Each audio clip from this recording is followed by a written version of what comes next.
How many of you have been to Gap before?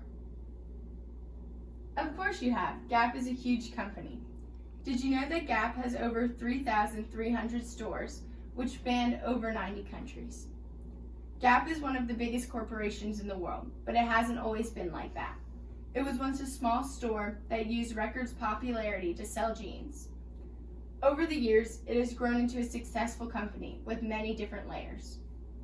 I know that the idea of creating a large spread company is a foreign idea to most people, but Gap's methods make it seem possible if you stick with it and have the right ideas. Today, I will inform you of the concept of how Gap became the company it is today. I will first expose their first ideas in creating the company, what caused Doris and Don Fincher to create this company. Then I will inform you, I will share information regarding the methods of keeping consumers engaged through the love of rebellion in the 70s and 80s. I'll highlight their love for helping people, which they use to this day to help their business. Before I talk about the Gap today, I must tell you about how Gap started. Don and Doris Fincher created the first Gap store in 1969 on Ocean Avenue in California. They opened this store strictly to sell records and jeans. They named it Gap to represent the concept of the generation gap between them and their consumers. There have been many sources that say Don Fincher wanted to open the store because he could never find Levi's that fit him properly. After only a few years of bringing people jeans that fit at low prices, Don and Doris decided to expand, and after 4 years they already had 36 locations. The early days of Gap were considered exceptional, but as the company grew, they needed to think of more strategies to keep up with the consumer. This is when they started to adapt to rebellion culture. If you don't already know what rebellion culture is, it's usually defined as the idea that straying away from norms is a good thing. This is a very prevalent idea back in the 70s and 80s.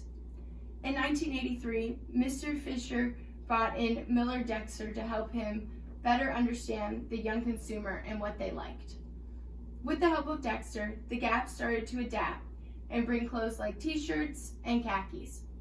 The idea of dressing casual was a new norm in rebellion culture, and the Gap embraced it.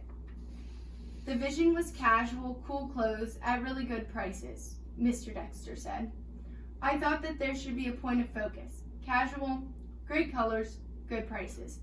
It was all about style, and clearly Gap didn't have it at the time.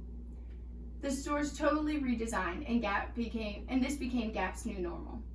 Gap hasn't changed much since the redesign in the 80s. They stick to casual clothes, but they made them a bit trendier. What really keeps Gap popular now is their charity work. Everyone loves shopping somewhere they know is doing good for the world.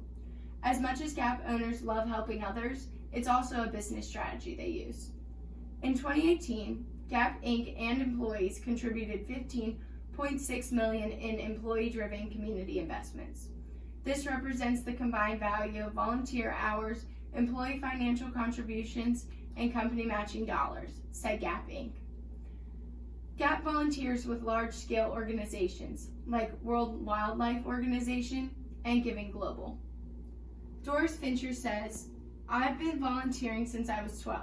It touches you, the difference you can make in someone's life. Gap has always been a company interested in helping others. In conclusion, today I've informed you of the history of Gap Inc. and how they became so successful. We should bear in mind that Gap started to help people find the right jeans. They eventually used rebellion and culture to grow their business. And they donate to charity to keep their business humble and successful. Overall, Gap has been so successful and continues to pave the way for other companies.